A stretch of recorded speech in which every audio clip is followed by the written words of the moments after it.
ꯍꯧꯈꯤꯕ ꯑꯦꯄ꯭ꯔꯤꯜꯒꯤ ꯇꯥꯡ 6 ꯑꯃꯗꯤ 8 ꯀꯤ ꯅꯣꯡꯌꯥꯏ ꯃꯇꯨꯡ ꯄꯨꯡ 1:05 ꯇꯥꯕ ꯃꯇꯝꯗ ꯇ꯭ꯔꯣꯡꯂꯥꯎꯕꯤ ꯑꯋꯥꯡ ꯂꯩꯀꯥꯏꯗ ꯂꯩꯕ ꯌꯨꯝ ꯑꯃꯗ ꯇꯨꯝꯗꯨꯅ ꯂꯩꯔꯤꯕ ꯑꯉꯥꯡ ꯑꯄꯤꯛꯄ ꯑꯅꯤ ꯅꯨꯡꯁꯤ ꯍꯩꯇꯅ ꯍꯥꯠꯇꯣꯛꯄꯤꯈ꯭ꯔꯕ ꯊꯧꯗꯣꯛ ꯑꯗꯨꯒꯤ ꯃꯇꯨꯡꯗ ꯍꯧꯖꯤꯛ ꯏꯃꯨꯡ ꯑꯗꯨꯗ ꯂꯩꯍꯧꯔꯤꯕ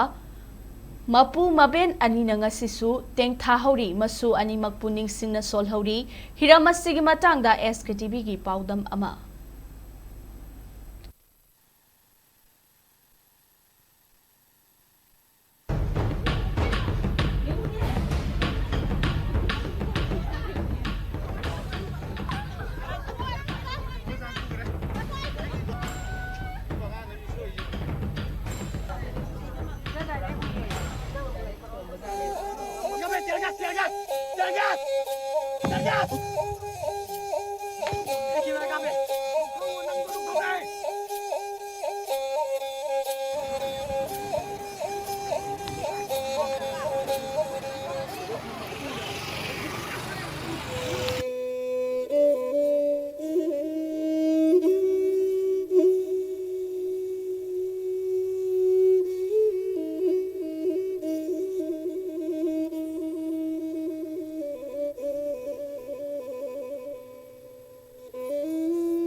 Tronglaobi ki tamthiraba Thoudok adugi matungda laibak thiraba mama mapa anina thengnahoriba awaba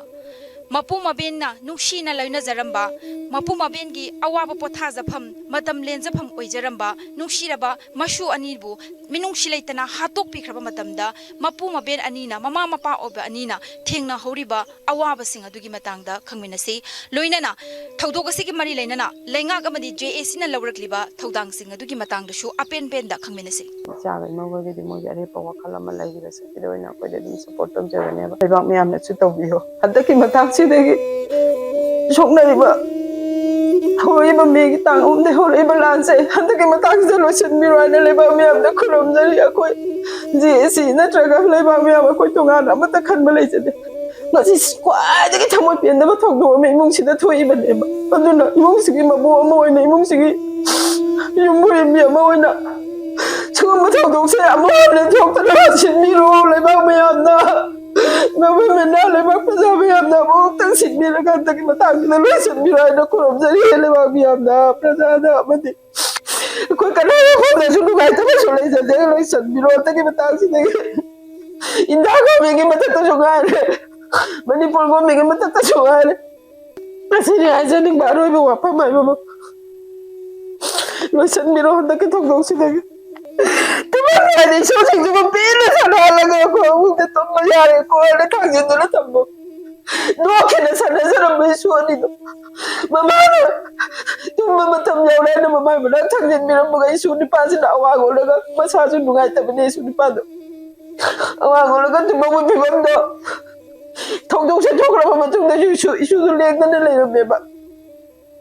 jangan suka ya saya ada benda masa nungai tapi tu baru makai sih dah gula kan mama cakap ramai hai na,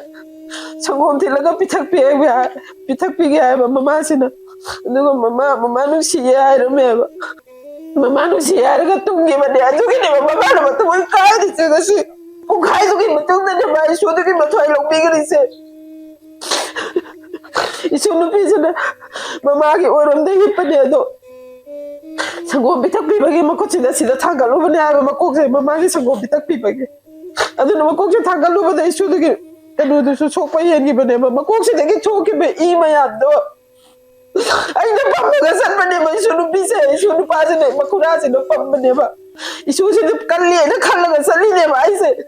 Isu tu kalim kalau mau kali ada thongna udah semua ni isu ke maya apa pasal thadar aku ni aja kerja dah benda na. Isu tu bisa dah attention tu pergi apa. Masa ni is tak kau ada macam ni tak ada kemana ni lima puri piro je loh ini sort pada isu tu bisa. Mami pang naya kapnya tu ini dia main masa ni siapa nak pergi isi lep cai je. Ayo mai tai thong na pia mon ma le du je su ke ma ko ki dan ma ke isi ki tang pha ga tu mai si kap sat pe ba na maya mo si man sai ji da lai ngoi ko ma si men ma ko ma se na pe na tam sum na ro ba ki tang thing je lai yung ma da lung suk cha ma ga sangam me ma su nu pi ke maya si da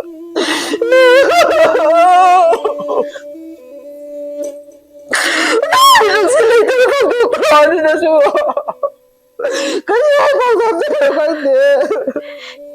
Ibang sige asahay mo mama ko na lang siya naman. Nandito na niya ko. Araw tayo man si Luwag naman niya ba? Nupili ka ka na may asahay naman lang siya naman. Hinagdala mo matang na makuratay mo ko. Bima di kamay taon na mo to. Bima suyata na nga sa'yo na puso naman niya.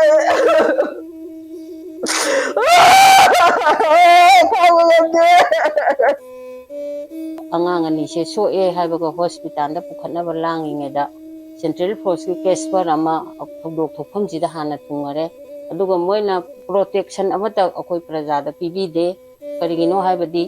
kukina nongmai katharak matam dadi akoi maitai praja jing da phok lai chen double katsele aduga numitu dadi moi phok lai amata kapam de moina phok lai kapaga karai da kari tho ibano haiba thigat tabi da moina case par do hana Thoudok thokpham da yaurai Masi Moirang police yaurakting da moina hana yaurai bai maram che karamba condition da yaurai no haiba sima akoi chingna jai hauji akoi ichaga imau bina pami ba phirep sidi miyam da sinagre haiba phirep tuni adu miyam haiba sida miyoi khara khaktarna te all Manipur gi maitai group adagi maitai jati ga loina riba apun ba yek salai punamak justice se masida Muna magna sojo pina biu haibe wapam che thamjagi Mama oibi kaya gi mathanung dagi macha kaya hatok pikhi gadori bano nupi oibi kaya lukhrabi singi singda kayam puina chalhan ki gadori bano lamdam masi mikap mirau kholtana kayam puina thalhan ki gadori Tronglaobi da thokriba Thoudok asina Ahanbasu Natte Aroibasu oikiroi loinana